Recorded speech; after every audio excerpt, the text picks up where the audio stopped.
The main ideas from the best books in 30 minutes. Today, Radical Candor. Be a kick-ass boss without losing your humanity by Kim Scott. The first key point. Management is not about getting results at any cost. Management is about relationships. Honest, transparent relationships with your team, colleagues, and leadership.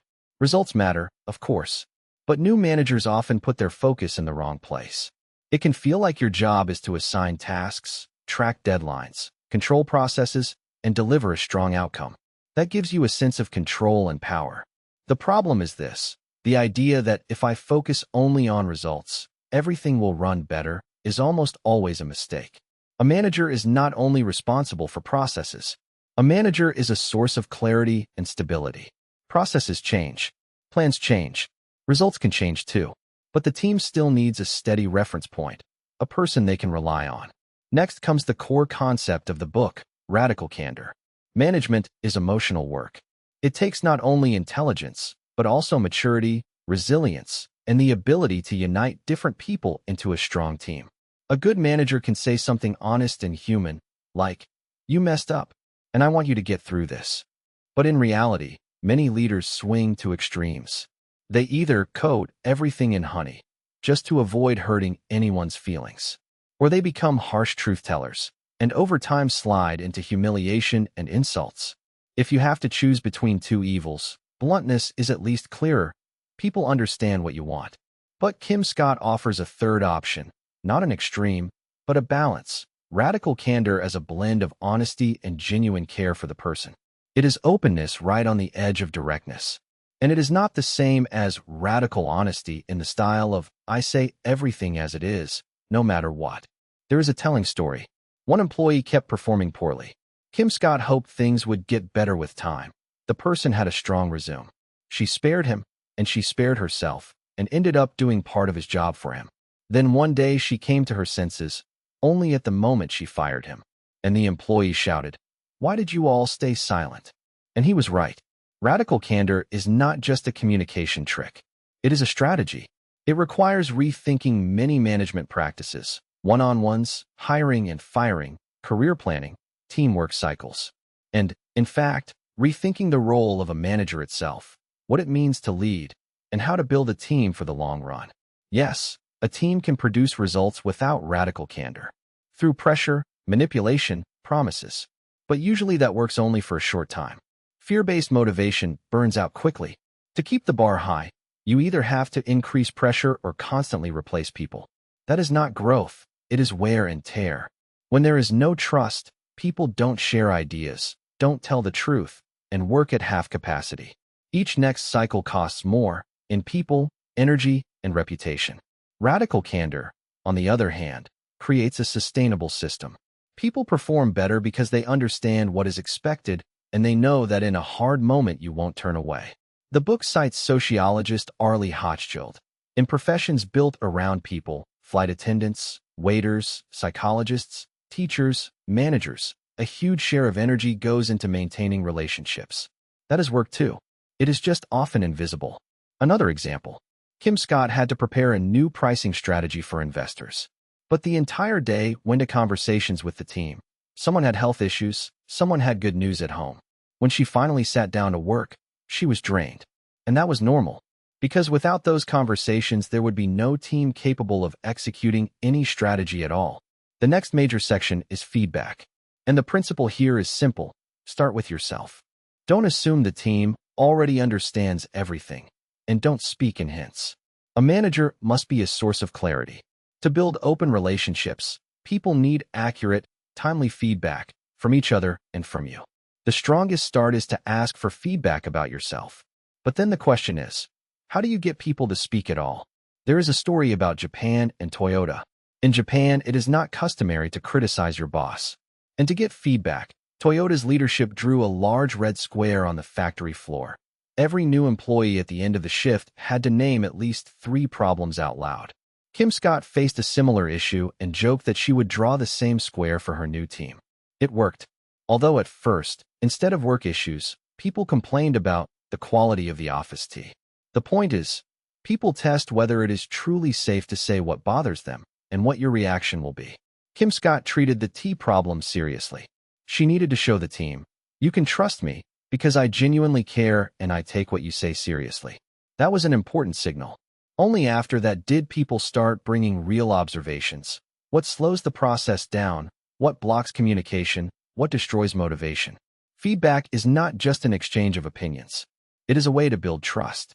And the first thing you must do is create a safe space for criticism aimed at you. Ask for feedback. And then, the hardest part, don't defend yourself and don't justify yourself, even if everything tightens inside. If you don't know how to listen, you won't know how to speak. People will judge not your words, but your reaction.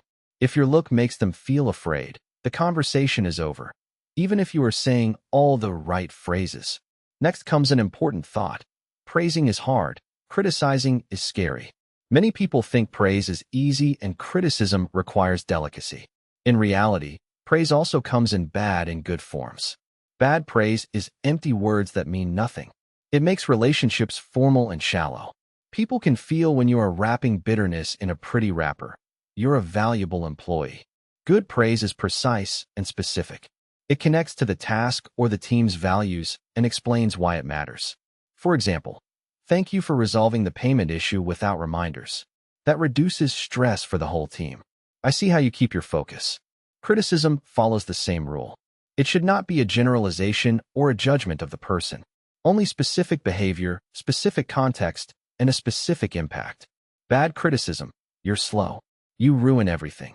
You can't handle it." Good criticism, "You sent the report 2 days late. We couldn't prepare for the demo. We had to reschedule. Let's talk about what got in the way and how we can fix it." If you master good praise, giving criticism becomes easier. Another principle: feedback is not an opinion, it is a dialogue. It is not, "I found a minute and said something important." It is when you don't wait for a formal meeting and you reflect what is happening, directly, quickly, and with sincere care for a specific person. High-quality feedback is tied to specific behavior, not personality. Is given right away while it's fresh. Is short and direct. Comes from a desire to help the person, not just to say your piece. And to criticize with care in a formal work environment, you need to get to know the people you work with. What matters to them? What do they live for? Sometimes you discover that not everyone is driven by career growth. Often, consistently high performers don't burn with a desire to change anything. You don't need expensive team-building events or polished activities for that. Ordinary human interaction helps. Gradually reduce distance, show genuine interest, look for something you share. That leads to the next practice: one-on-ones. Regular personal meetings with each team member add the right kind of structure. There you talk not only about tasks, but also about everything that affects their work. Imagine you're a football coach. You sit with a player on the bench and look at the game from the outside together. You break it down. What slows them down, where they could play differently, how you show up in the game as a coach. Start with current work and upcoming tasks. Then ask for feedback and accept even the small, strange things.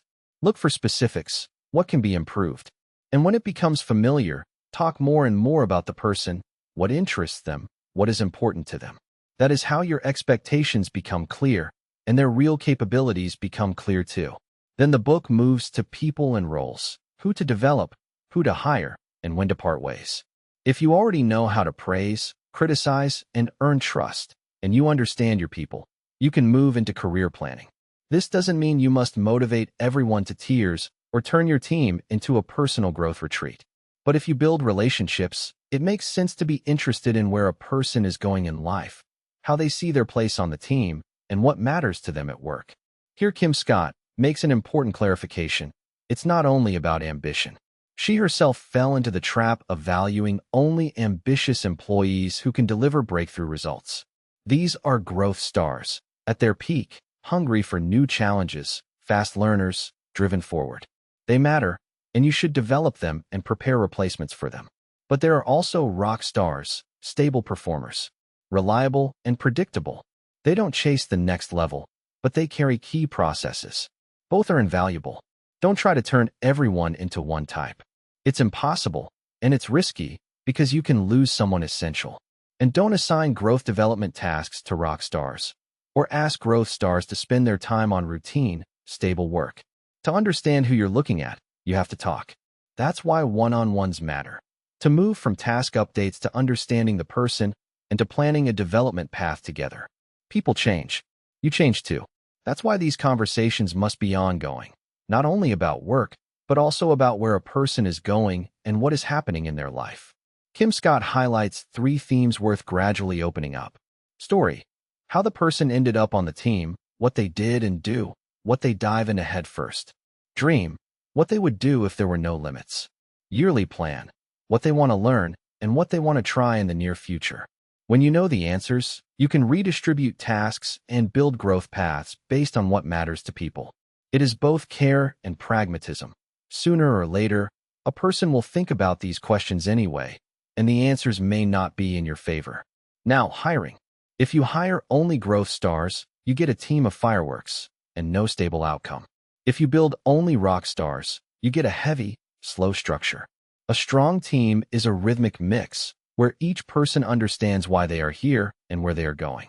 That's why hiring is a filter not only for skills, but also for compatibility, rhythm, context, and life stage. Sometimes a candidate is too ambitious, not because that's bad, but because right now you don't have the right place for them. And the book talks about firing in a tough, but honest way. Firing is part of caring for the person and the team. If someone can't do the job, you can't keep pretending everything is fine. Firing is not always failure.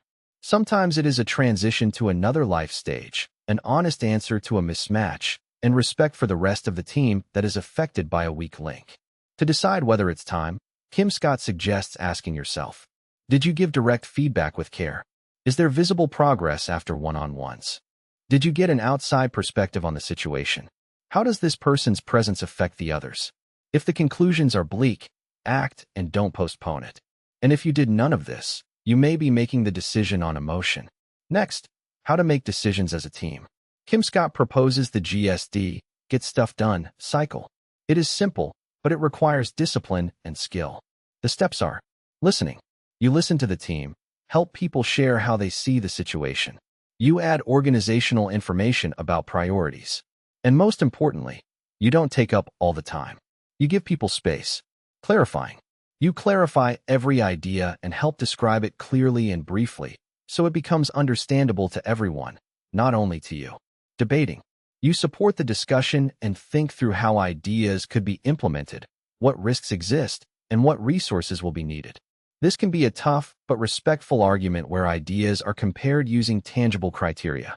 It is important not to pressure people, not to occupy all the space with a monologue, and not to create a babying atmosphere either. And it matters not to drag the debate out. Decision-making. The manager makes the decision. You must set aside time for it, without the team, without distractions, without the urge to just decide quickly. This step is about inner honesty. Can you choose wisely and on time, and not push responsibility onto employees or circumstances? Persuading. Even the best decision won't work if people don't understand why it was made and what to do next. Not everyone will know the full history of the discussions, so someone, often you, must convey the essence. This isn't repetition. It's bringing people into the game. Execution. After the idea is aligned, it goes into work, not in the format of you get it, right? But with a clear understanding of who does what and why, by when, what an acceptable result looks like. Learning. This is the stage most often skipped. After execution, do a short review even if it worked. What exactly was decided? Why it worked or didn't? What we considered and what we ignored. This is not a blame session. It is a way to build memory instead of living by it worked this time, so whatever. And if criticism is needed, it's better to give it in a private conversation with care for the other person. Kim Scott notes, many teams get stuck between discussion and decision. Either they jump to action without analysis, or they drown in endless talk. For a team to move, discussion must end with a decision, and a decision must be explained and launched. Now, the manager's stability. To handle a large volume of communication and emotional work, you must learn to center yourself, to understand the boundaries of your capacity and authority, to stay stable, and to help others stay stable too. It's a mistake to think management is cold, detached work with tasks, numbers, and processes. Most of your time is spent with people and their lives inside the organization. If you avoid that, employees will leave, burn out, and sabotage, not because they are paid too little or the tasks are boring, but because to them you are nobody, a machine, a processor with KPIs. And even if you understand that relationships matter more than processes, it doesn't get easier. You will listen, go deeper, care, and at some point you may burn out yourself. Genuine relationships built on care require stability, and that is your responsibility. Kim Scott gives a very practical suggestion. Keep 3 or 4 things in your calendar that you enjoy and that support you, no matter how difficult things are at work or in your personal life. These activities should have a fixed place, on the same level as meetings with investors. These could be breakfasts and dinners with family, sports, reading, cooking, long walks with your dog, or meditation. The key is not to skip them. One missed time leads to 10. Then come fatigue, irritation, and devaluing your team. First, these feelings stay inside. Then they spill out. Another principle, be honest about your feelings. Truth matters not only when you give feedback. A strong manager can speak about vulnerability. You can honestly tell the team, I'm not in my best state right now, and I need time to reset. That is not weakness.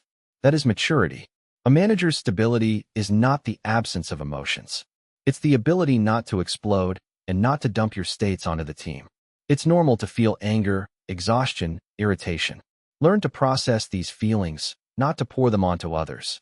Kim Scott suggests steps like pause and name your state. Don't infect others with your anxiety. Set boundaries. I'm not ready to discuss this right now. Let's return to it in an hour. Don't try to control other people's emotions, but watch your reactions to them. And one more thing, lead by example. If you live at full burnout speed, the team starts to think it's normal. If you put important personal things on your calendar, people feel they can be human here, not just grease for a corporate machine. The fastest way to build a culture of care is to embody it, not preach it. There's a story. A manager left every day exactly at 5:30 p.m., and the team watched nervously. Then he said, every evening I read to my daughter before bed. This is not negotiable. And the team exhaled. Because it became clear, in this culture, they value not sacrifice for the sake of sacrifice, but humanity. Kim Scott also says, don't look for work-life balance as an accounting of hours. Aim for integration, so that the things that matter are naturally part of your life. Work is a part of life, not the whole life. Figure out what is truly valuable to you, and what can go.